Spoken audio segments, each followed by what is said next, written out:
Okay, so now we're going to do the titration. So we've got our hydrochloric acid with the indicator and our sodium carbonate.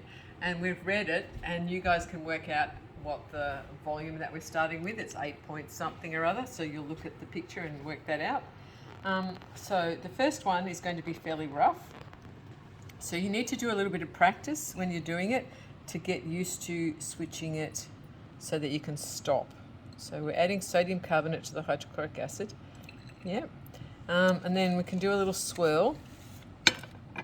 And I'll put this, we have moved these to the new school, which will be good for next year.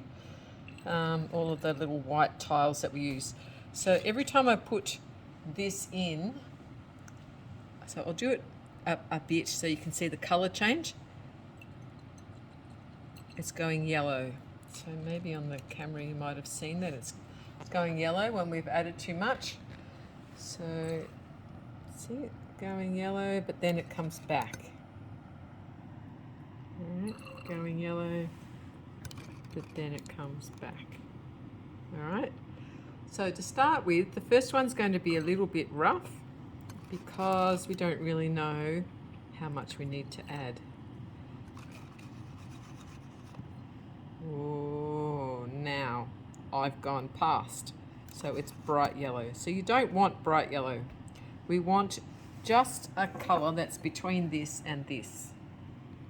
All right, so we're going to reach that. So the first one's kind of a practice, and we've added nearly 20, and we started at a bit after 8. So we've added about 12 mils. So we